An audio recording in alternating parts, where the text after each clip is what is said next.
Alright, in this particular video I'm going to be showing you how to do a small acrylic painting, landscape painting, using only a few colours, but showing you how to go from a cool distance to a warm foreground.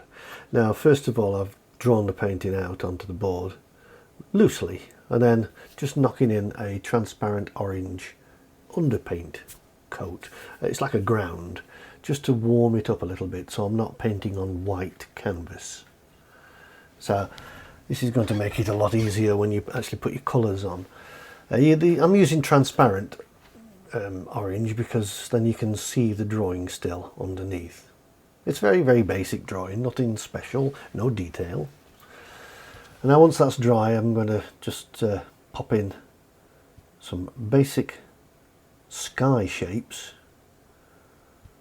using the titanium white and phthalo blue and a little bit of alizarin crimson just to warm it up slightly. Now these are negative shapes that I was doing the sky with there, and just putting in a basic tone for the path and the sky. You can see there. I'll be going over them with different colours later on, but at the moment we're just putting in the basic mid-tone colours. So that'll be a little bit cooler in the background. Those trees are cooler. They lose their warmth as they recede. So they'll be quite grey blue. So you just add a little bit of white to the colours and it will take it back. Getting a little bit deeper with some of the shadows there as well. Now we're getting a little greener now, a little more green as we come to the foreground. So the yellow is becoming more, you're seeing a lot more of the yellow in the paint as it comes forward in the foliage, as it becomes closer to us. And this is the illusion that we're painting here, how to create an illusion of depth in a landscape.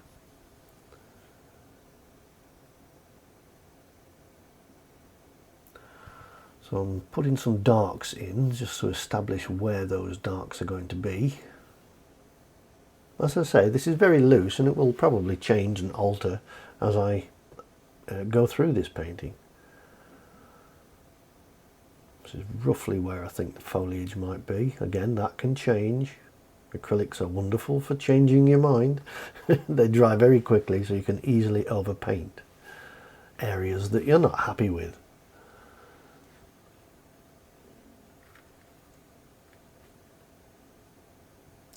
And I'm just using a fan brush just to create an irregular pattern.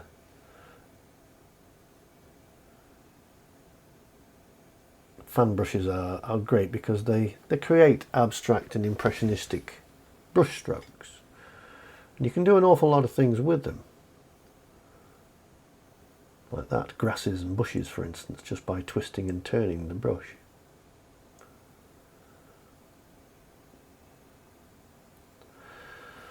These are going to be the shadier areas of the footpath.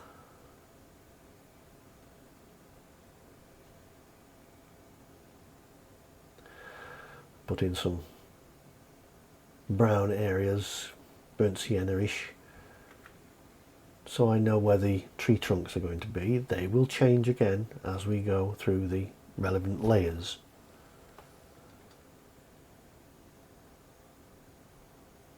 Now the light is coming from the left to the right, so the shadows are going to be cast by this little strip of bushes here onto this footpath. You have to remember that in sunlight, soil appears pink,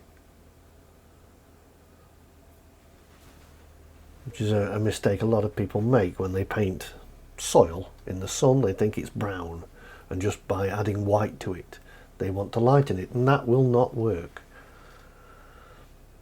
It is actually pink.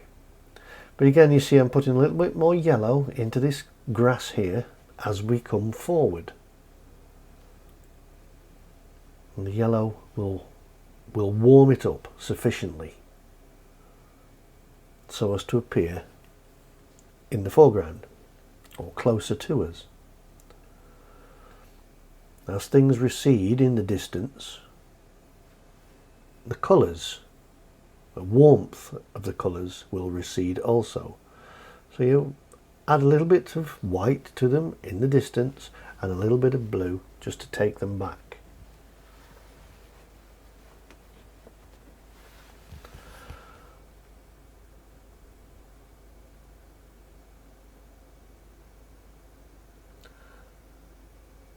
Hinting now, just very lightly and loosely, at a greenish tinge to those background trees. Going back in with the darks again now. Now we're getting a bit more of the blue here. Again, I'll be going over that, but it just gives that shadow and shady look. As the shadows do become closer, there will be a lot more of the alizarin crimson added.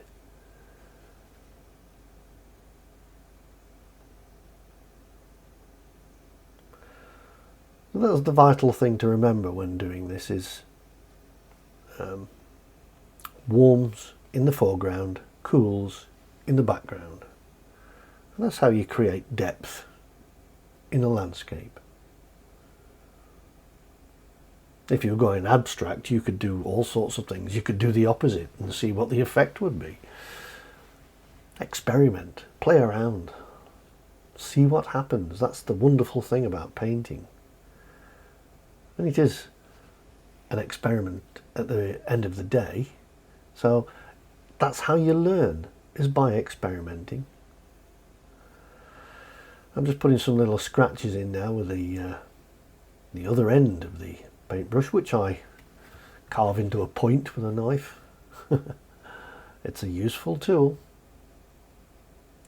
This just creates a little randomness and also helps me to define certain areas.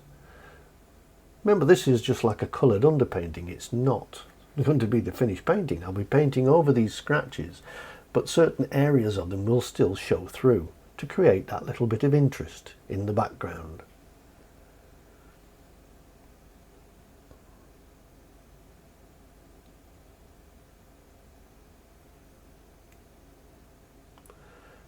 It can also show little bits of the grasses here and there. By scratching in certain areas, you can actually make it look like grass.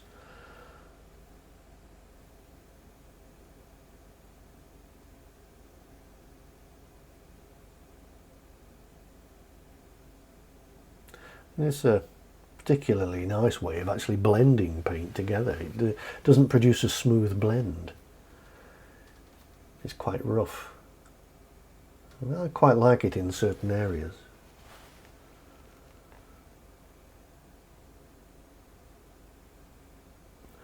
I'm going to make it dark in this bottom left area because that's the area I'm going to be signing the painting. So we make it dark and I will sign it now just by scratching into it, because I know I won't be really going over that area again. So I'll just put my name and date in there.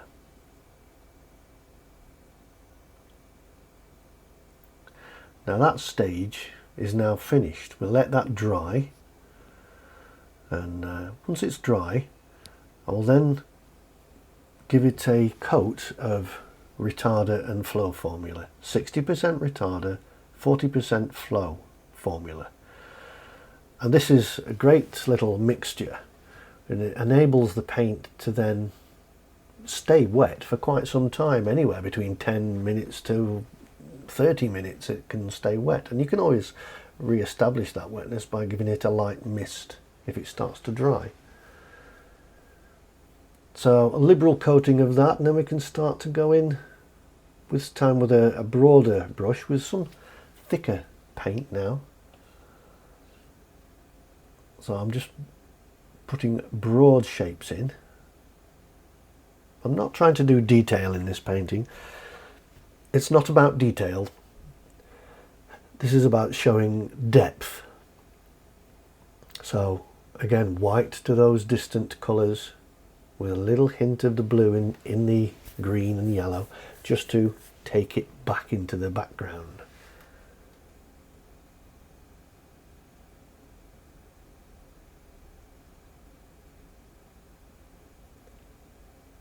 Remember, it's an impressionist style painting. It's not detail.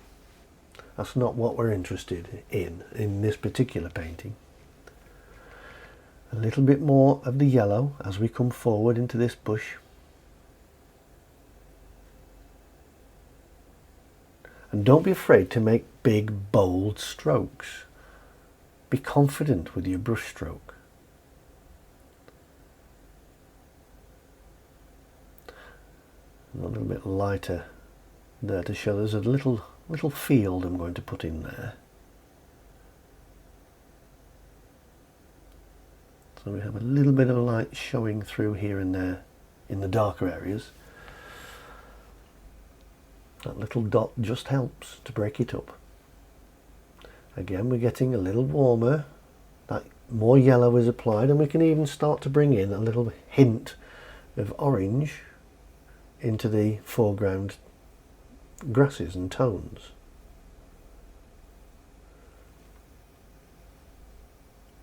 So we're getting warmer now.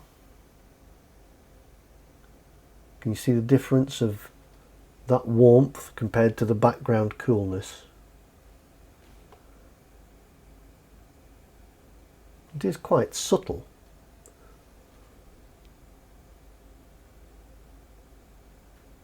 But is necessary to create that illusion.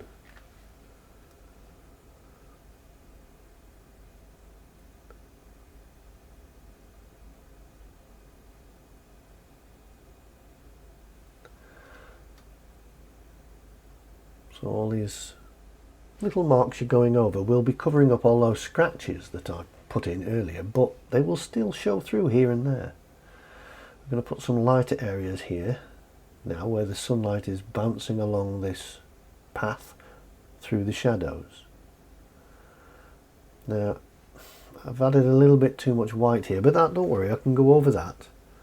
It shouldn't be pure white, so we'll go over it here with a little bit more of a pink tone, which we're using with the, well, you can use burnt sienna and white, but a little bit of cadmium orange in there also helps to warm it up.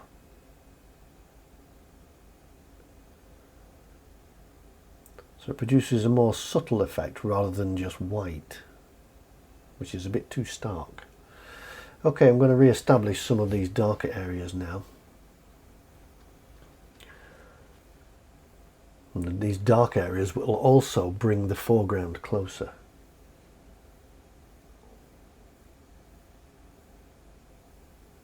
Because as you see in the distance, the shadows and darker areas are nowhere near as dark as foreground shadows.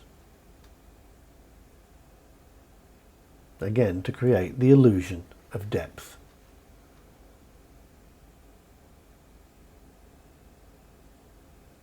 I'm going to stick a few little fence posts in here too, using my shadow colour initially just to mark out where I think these fences are going to go. They don't have to be perfect and totally accurate. They can be higgledy-piggledy, haphazard. It makes it more interesting rather than a line of straightforward fence posts all vertical. Give it some character. And whether your light is now coming through this tree, just putting some greens along the edges of those shapes. I'm getting a bit of warmth again.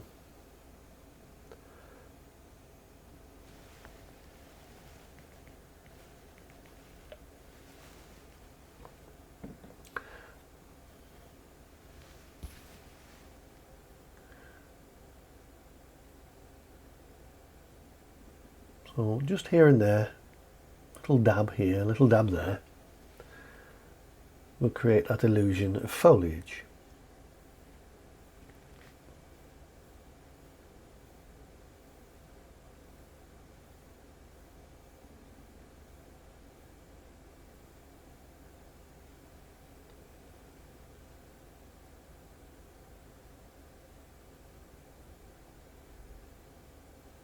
So you see how it's gone over those scratch marks that I put in. They're not quite as visible now, but here and there they still show through. So while I've got that colour, I'm just knocking in some of the grasses with the same sort of colour. A little slightly darker because we're in the shadow area now, so it won't be quite so bright.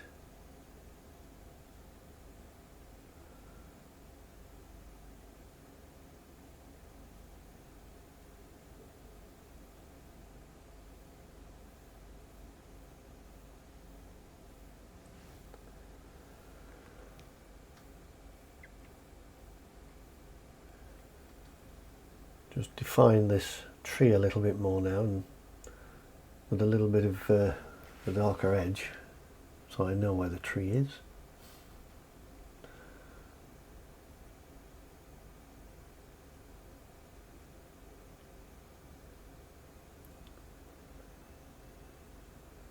I'll be picking out some of the highlights of that tree in a little bit, so it will all become clear as we go along. So getting a little darker now, just so that's better, that's much better. This needs to be pulled out a little, the highlight of this field. It's just getting lost a little bit there. See how those little dots just show how the light of that field can show through the foliage in the foreground. That's a little trick to create a little hint of realism.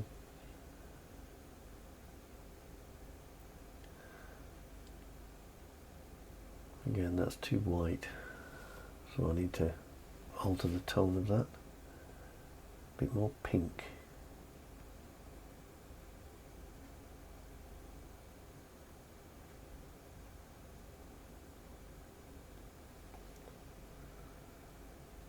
As you can see how that light on the footpath is brighter at the front as it, and it's a little bit darker as it recedes round the corner. It's not as bright now. So we're getting a bit more orange now in the foreground. And we're going to, while I've got the same sort of colour, we're going to add a little bit of that orange to this tree here, where the sunlight just breaks through and shines on those tree trunks.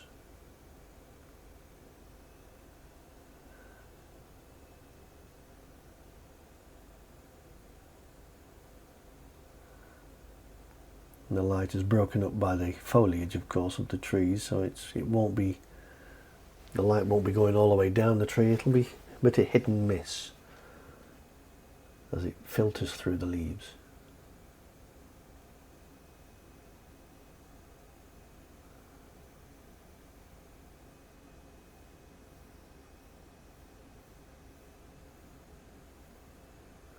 And also just soften these fence posts a little bit, a bit too stark, so just adding a little bit of a highlight to them on the left edge of them as the light is coming through and hitting that side of the fence posts.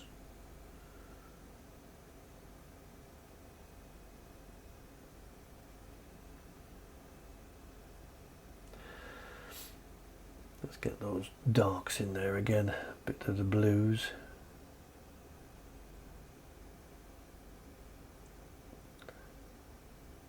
We can go over little bits of this, of the tree with the shadow colour. Re-establishing where those darks are again.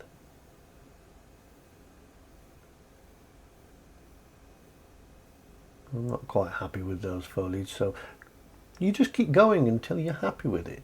That's the beauty of acrylic painting. You make a mistake, you either wipe it off or you wait till it's dry and just paint over it.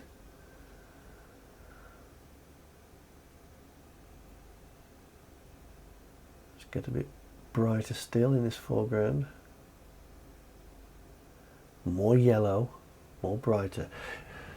You don't paint brighter by adding white. White will not do it. It has to be just brighter colour. So it will be more brighter yellow to bring it into the foreground. Remember, adding white to a paint will make it recede. It'll make it cooler. So you want more vibrant colour in the foreground. And that will throw it forward.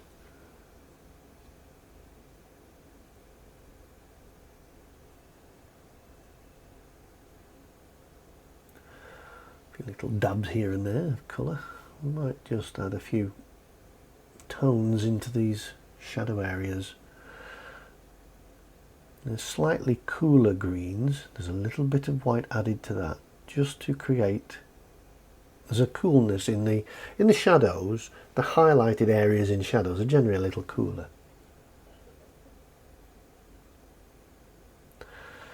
And the hint of leaves now. Just one or two little dots. We'll just create that illusion. You don't have to paint every single leaf. That's not necessary. A little bit of blending of the footpath. Now then, the shadows on the footpath are a bluey grey. There's a lot of blue in there, but as we come forward closer to us with the shadows, those shadows, I'm going to be adding a little bit more alizarin crimson to create more of a purple hue. And you'll see this as I just get closer now. One or two little shadows, same colour, into those darker areas of the foliage, just to balance the painting up. Right, we've added a little bit more alizarin crimson now into the paint as we do those shadows in the foreground.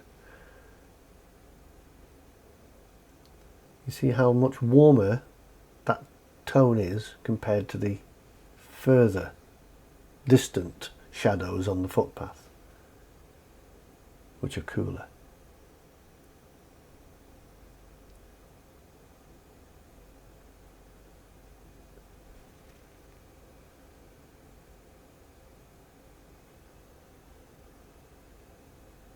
Again, more crimson as we come closer.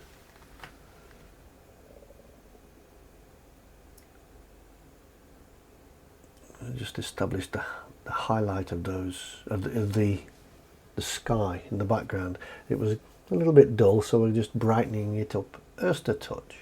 A few little dots here and there where the light shows through the trees, through the leaves. I'm not doing it with a small brush at all, just the corner of a flat brush.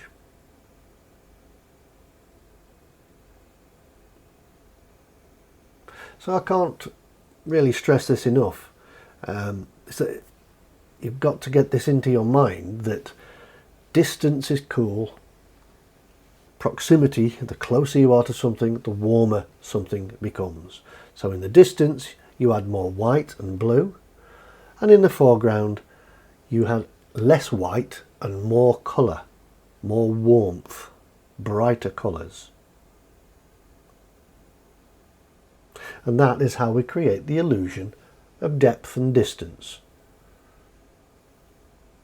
And painting is an illusion, after all. We're trying to create an illusion of realism, just with a few brush strokes and without detail.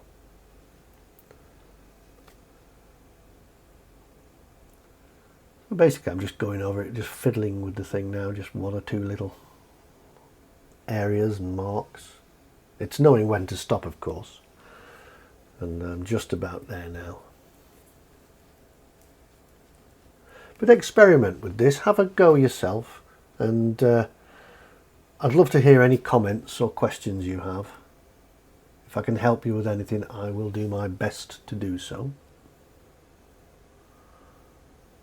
And I hope you enjoyed learning this process and hopefully painting along. That paint, by the way, is still wet. It'll probably take another half an hour to dry. It's lovely to work with, and I urge you to try it out using that medium.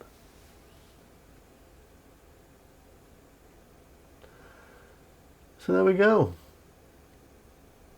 Just about done. A few more little scratches with the back end of the brush here and there.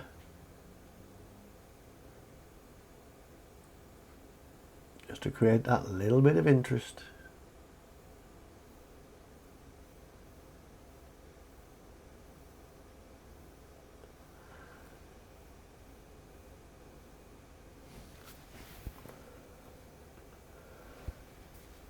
And then that's it. So thank you very much indeed for watching this video.